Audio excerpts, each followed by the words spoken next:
Housemaid 2025. There's a lot to unpack in this film. A friend saw it and said she didn't like it. And then when I saw it, I did like it. And I was intrigued to find out why she didn't like it so much. I haven't talked to her since as yet, but what I did was I went back and saw it a second time. And that got me thinking. There's it's curious watching the trailer after seeing it, especially after seeing it twice. Um, there's so much teasing in the trailer. There's that Sabrina Carpenter song, Please, and really like that, like Sabrina Carpenter's music, and it really does feel like that could be quite relevant. But there's oh, wow, there's just, a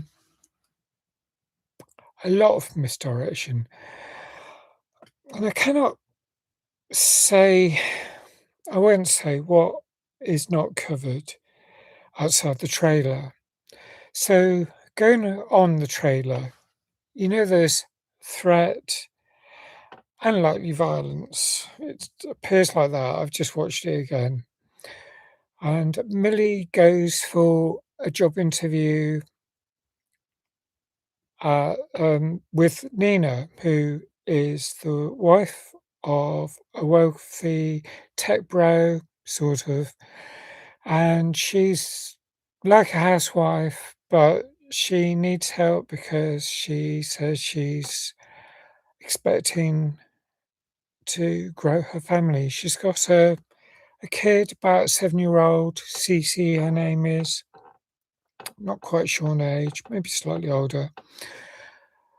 And, when Nina takes her on a house tour, shows her the room that she's going to be staying in, it's right at the top of the house, it's a sort of attic room, but it is creepy, has a window that doesn't open, and as you see in the trailer, she gives her a key, and you think, "Well, that's not a good sign." And they say, "What kind of monsters, are we?" you know, creating this sort of area. Well, exactly. I mean, why would anyone go as far as this and actually accept this job? Except if they're already trapped by extenuating circumstances, by situations beyond their control of other things that have happened. And that's part of the wider story which we get to uncover, which I won't talk about. But, so the interview goes well, and Nina says she has a good feeling about Millie starting, and Millie says the same, yeah. Uh, but then her smile freezes as she drives away and she takes her glasses off. And the thing is, they've both got secrets, and those secrets will be unveiled. And that's why they've ended up in this type of situation. And I remember Amanda Seyfried played Karen, a character called Karen in The Mean Girls in the film in 2004, Mean Girls 2004. And it's a character that made that particular name a disparaging meme on the internet ever since. It's only grown ever since. And I'm not sure about using that term. I mean, I've worked with people called Karen. It's not fair. There can be lovely people of all names. So using a name as a negative is unfair, I think. But the question arises of what kind of person Nina is and what kind of person Millie is. And of course, Andrew and Cece. Andrew is Nina's husband, and he seems hostile. So does Cece, the daughter, when Millie first meets them. A little off, let's just put it that way. But in other circumstances, they seem charming. And my first instinct was thinking, this is like a game. It's like good cop, bad cop. Well, it isn't that. I'll say that. It's uncovering the history of the household, as the trailer says, what lies behind closed doors. And there's all the other how it's like housewives. It's like very much the sort of trad wife type scenario. Place is great, great neck, which I believe is on. I've seen other films. It's Long Island. It's a very wealthy area, very posh, large houses.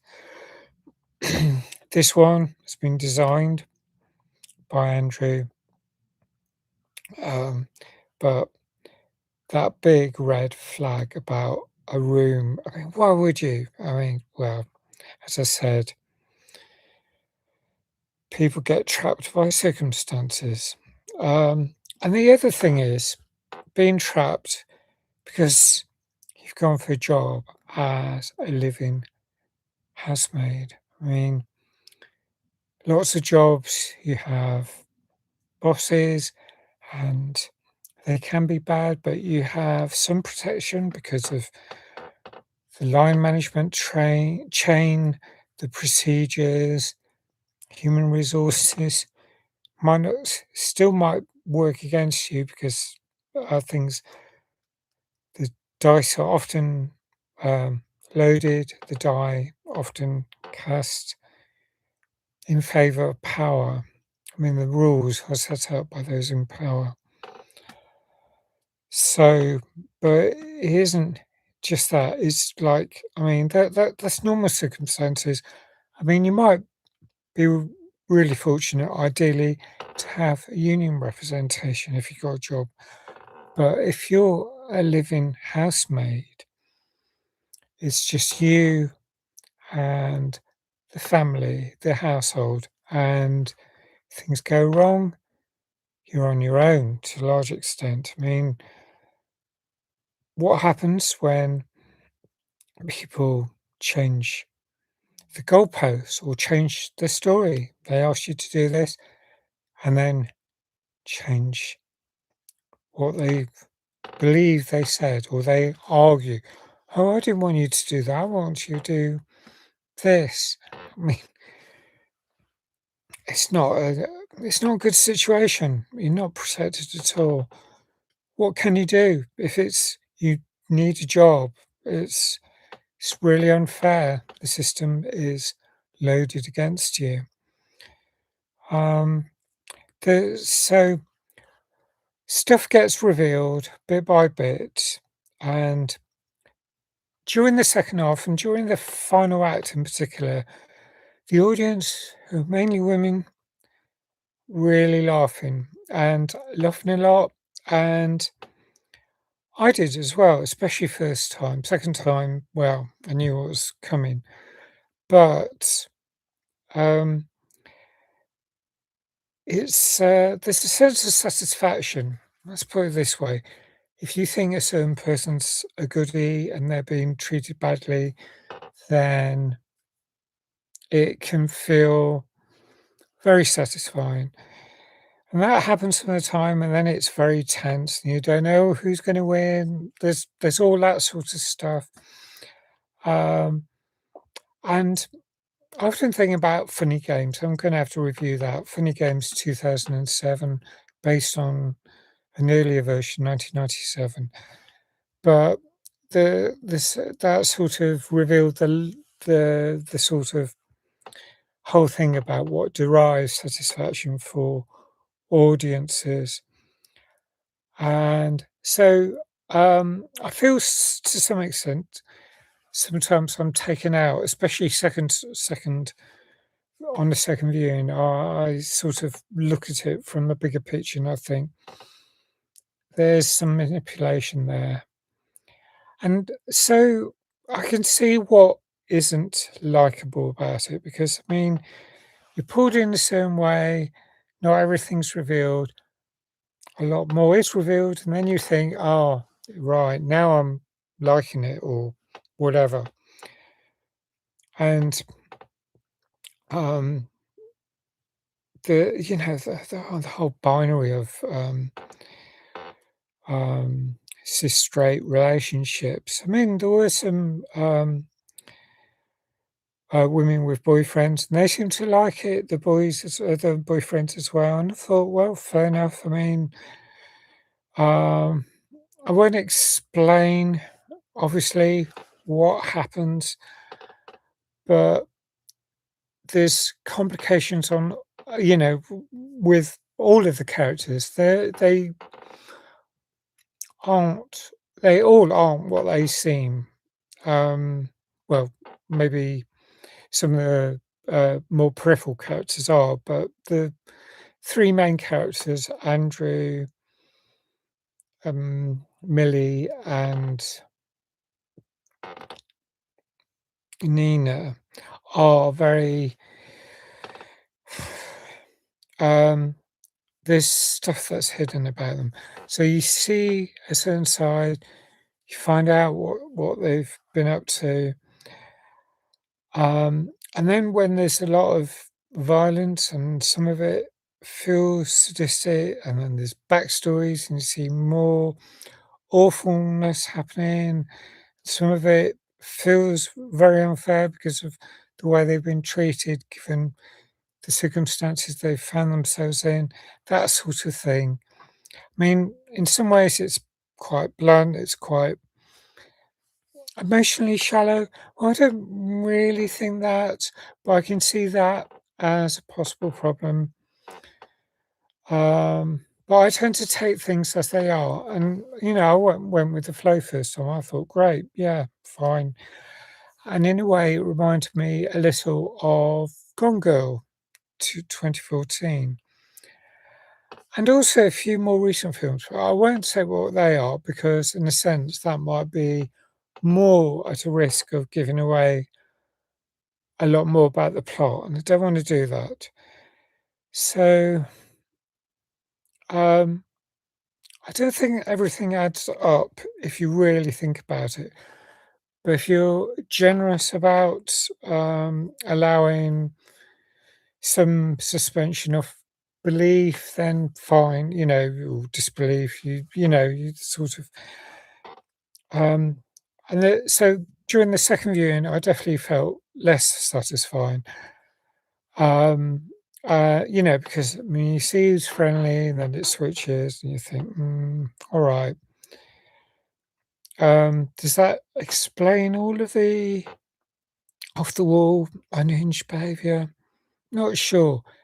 It's really good in the trailer, but when you see it in the actual film, I really don't like it when women are fighting other women. I mean, it does happen, there's divisions, but, you just think, is it gonna go like that? It's not nice. And it feels feels a lot like America. I mean, the division that's happening in America right now, and to a large extent here in the UK. No, I just I I went from scoring it on my initial assessment as 9 out of 10. Second time round, reducing it to 8.75, and I thought maybe even 8.5.